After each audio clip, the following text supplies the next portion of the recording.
Anthony Blinken just came out into the press and said the elections were rigged and they don't count. So we're going with the other guy. So elections can be rigged.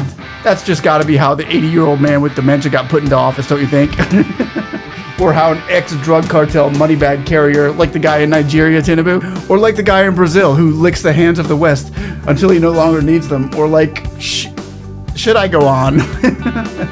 Okay, no problem, we will go on, but first let's reflect on some presidents that I just mentioned. So let's quickly listen to what Anthony Blinken has to say that carries enough weight to basically level another president with an infiltrated coup d'etat or all-out war. So we digress. Blinken talking about the Venezuelan election results a couple days ago, priming the media to implant some election fraud into the fragile minds of the listeners.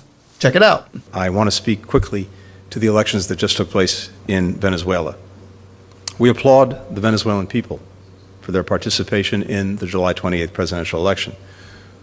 We commend their courage and commitment to democracy in the face of repression and in the face of adversity. We've seen the announcement just a short while ago by the Venezuelan Electoral Commission.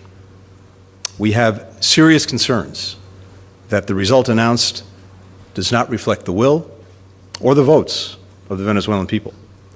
It's critical that every vote be counted fairly and transparently, that election officials immediately share information with the opposition and independent observers without delay, and that the electoral authorities publish the detailed tabulation of votes. The international community is watching this very closely and will respond accordingly. Now we fast forward to today as Blinken lets Venezuelans know that we're using the other guy, or we're going to put the other guy in because your elections were rigged, apparently. From the Associated Press that the United States is recognizing the opposition candidate as the winner of Venezuela's presidential election. So this is a major development here. And the announcement of results by the Maduro-controlled National Electoral Council were deeply flawed, yielding an announced outcome that does not represent the will of the Venezuelan people. They go on to say, given the overwhelming evidence, it is clear to the United States and, most importantly, to the Venezuelan people that Edmundo González Urrutia won the most votes in Venezuela's July 28th presidential election. How do we know the elections were rigged? 100%. Or are we into countries' elections so deep that, well, it would be indecent for me to speculate?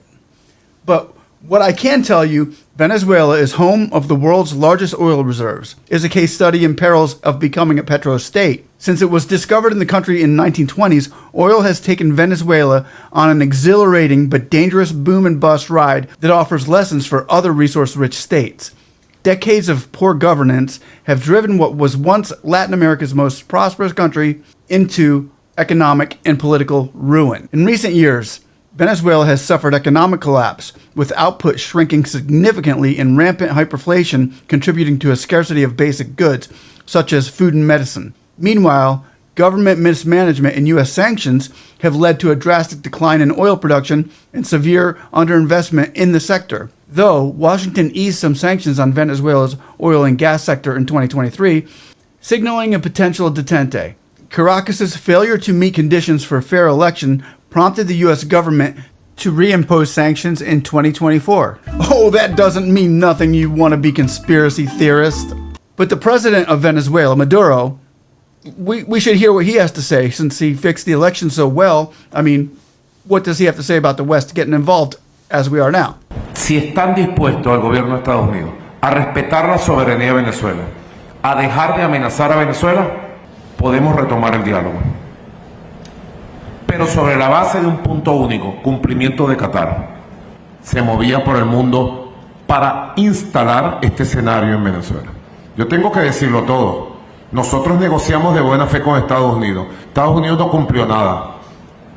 Son unos mentirosos y farsantes. No tienen palabra ni cuando la firman.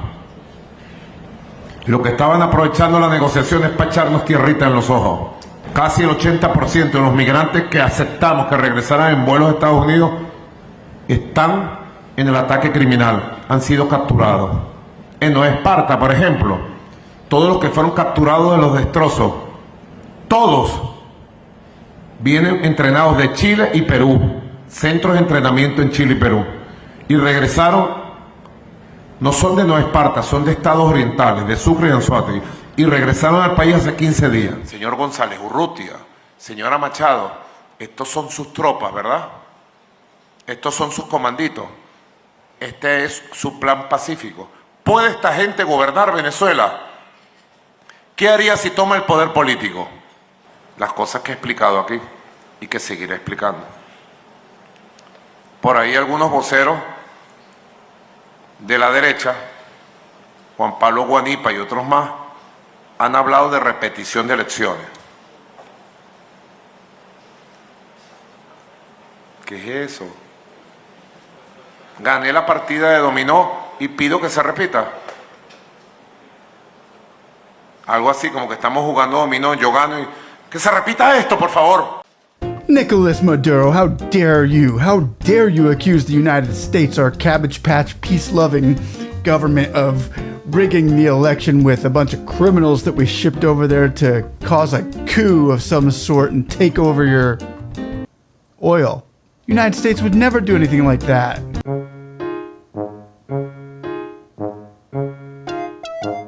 Maybe we do have a conflict of interest. Maybe. I mean, gas prices are so crazy right now. We can put in the other guy, Edmundo, but, we'll need something in writing on that oil you got under your feet. You scratch our back, we'll scratch yours, at least until your people find out and revolt. Then all bets are off. Nevertheless, next conspiracy on the agenda. When Brazil had what looked to be over half of its population storm the capital and raid the Supreme Courts, there was clearly election fraud, but the US didn't do anything about it, which makes you ask why.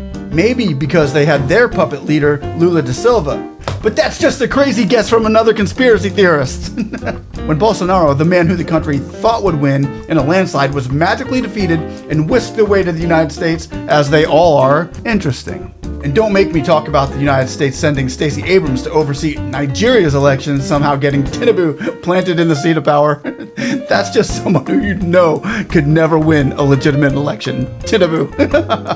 Nice job, Biden, Kamala, Pelosi, and gang. Well played. Even though they're at the point right now where their people are revolting. Like always, that's when America goes, hurry, hurry, let's get out. Wipe off the fingerprints from the door. Wipe off the fingerprints from the doorknob on the way out. Okay, good. Nothing to see here. So do we mention Kenya's election? I think we do. Actually, nah. They were screwed with both puppets. Let's just call it fair and butter up the winner. But again, another revolt happening there as the Kenyans took to the parliament and overran the Senate, getting inside for some, nice pics. Kind of like what the Americans did after the fraudulent elections in 2020. We should have these two guys together for a photo op. We'll call it the Rise of the Patriots. Funny how the United States calls theirs an insurrections and blame the citizens, but when Kenya does it, it's cool. That leader better straighten up his act over there. When the United States played 90% of the part in it, flossy, Nazi, and hillbillification of the media, regurgitating whatever deep state CIAs and FBIs tell them to say. So cliche, stick to the script, Joe Biden, just read the teleprompter. I'm pretty sure most of the world doesn't know the real story behind January 6th protests, but we'll move on in lieu of everyone's time and stick to the next movement to overthrow deep state corrupted governments, shall we? Like in France when Macron was elected. People protested. Well, it's Macron. That's a given. The fixed election in Brazil again with Bolsonaro. The Kenya parliamentary takeover, one of my favorites. Oh, look, it's Kamani Ichingwa. I like him. See how he's running away? We have a senator here in the United States who ran like a little girl, too. Oh my gosh, we have more in common than the government wants us to know. We do. People. Maybe there's a big reason in it all for the governments to want people to go against people. Because if we get along like we do, we go against them. Right? So they don't want that. What say you, One Love family? With all this craziness, if we band together as one, as the good Lord made us to, there's nothing that we cannot attain to in this wonderful lifetime. So with all we've just discovered, and or going over the eerie details that we already knew, either way, I hope you find this content encouraging, intriguing, educational, and somewhat entertaining. And I want to thank you all for watching. Keep me in your prayers as you are all in mine. Because we really know, if you think about it, we know that the powers that be, the governments and state and deep states, with all those powers that be, they have a purpose to see our love for each other fail. By all means necessary. No matter what they have to do to make it fail, they will. Or at least they'll try. Is that a laser on my head? Is that a laser on my head? You missed. Well, they got my ear. But that will never stop us from fighting for what we know is truth and justice. So God bless you all and keep you safe. In Jesus' name. And I will see you on the next one. Bye-bye.